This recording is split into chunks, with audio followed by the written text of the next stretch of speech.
Good. I'm happy. I feel like we've accomplished a lot of things that we set out to accomplish.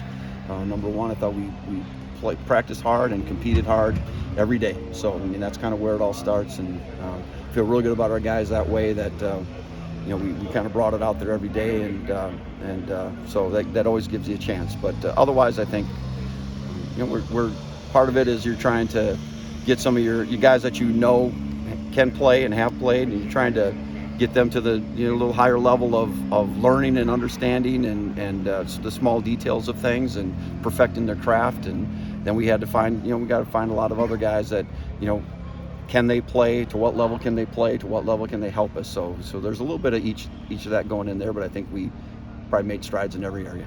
You mentioned Dean Miller the first time we talked to you in the first week of spring. Just how did the rest of the spring unfold, and what are your expectations for him? Yeah, he's good. He's one of those guys that obviously we need somebody to step up at those positions, and he really helped himself out. I feel like this spring he's really bought into the nutrition and the weight gain, and finally, and it's made a tremendous difference for him. He's always been a high motor, good explosion guy, but he's finally his weight is such now that he can go stand in there against some of the tall timber that we have to. So he's done a really good job really all spring long. He's been noticeable.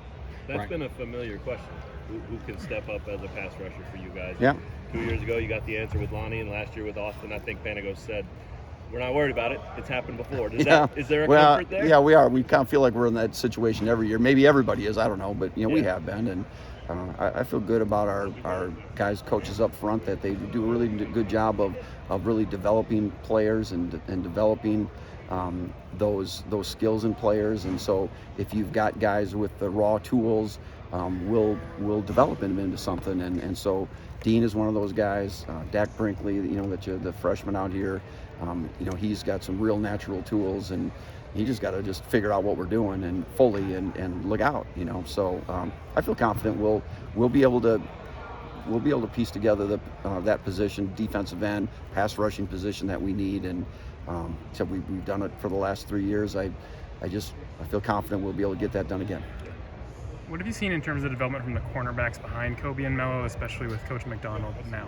Yeah, well, obviously Coach McDonald does a really good job with those guys, and really, coaching detail and the things that those guys need. And so again, there's all the raw skill, but it's harnessing the skill and making it work for you. So done a good job, and we still, I think Demarius McGee has done a really good job this spring. He's been healthy finally, and wasn't healthy at all last fall, and so he's a really good cover person. And then all those other freshmen, they've all got literally hundreds of opportunities this spring to get a chance to showcase where they're at. And so at least some of those guys are going to have to play some sort of a role for us. So that's probably still a little bit of a work in progress, but I do think we've got 3, 4, 5 guys there that'll compete at that position, and we'll be all right. Right, with Marvin Grant kind of moving some positions. Yep. What do you see from the safety group? Yeah, good. Again, we took probably 4 of our safeties, and we kind of put them out where, if you remember where Craig Young played last year, our field outside linebacker nickel guy. We've kind of cross-trained a bunch of guys in there. Marv is obviously one of them, so he's done a really good job with that.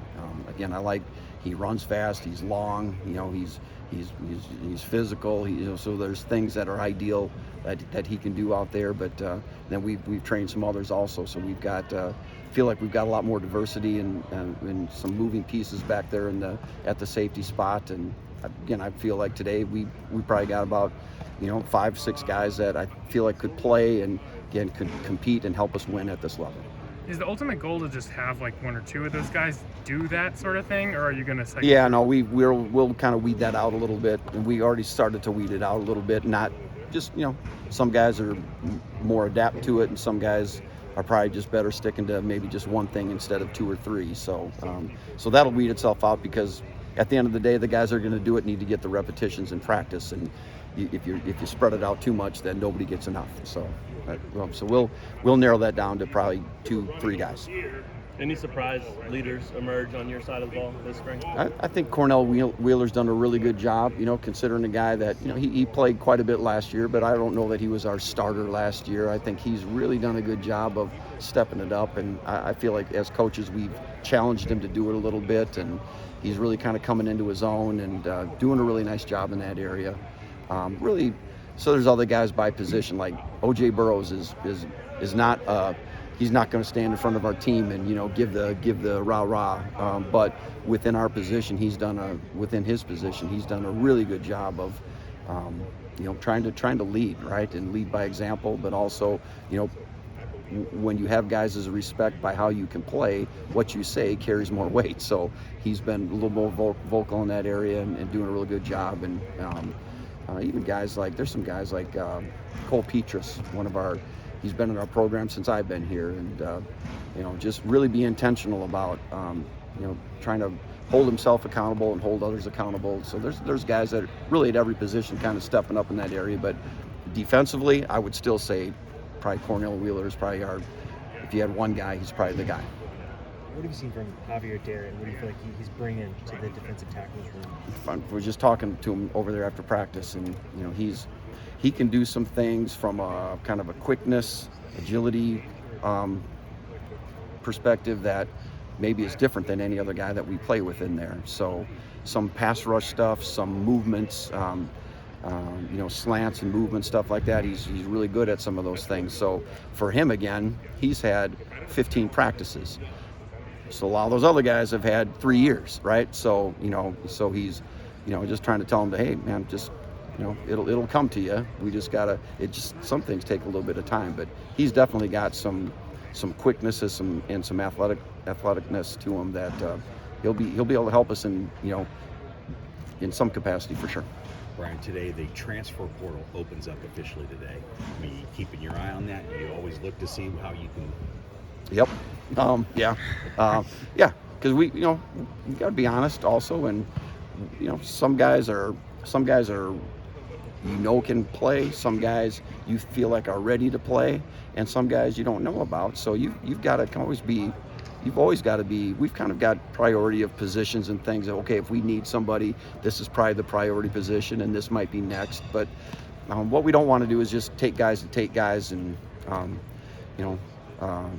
and where they're not really going to really make a difference for you, right? We don't need more guys. We need, if we're going to take something, that needs to be a specific type of person that can do a specific thing and will play. So so we always look at that stuff, and I know our recruiting staff looks at every guy that goes in the portal, and then certain guys kind of get funneled through to us, and then we kind of take it from there. But yeah, that's already going on. So. Thanks, Brian. Yep. Thanks, Brian.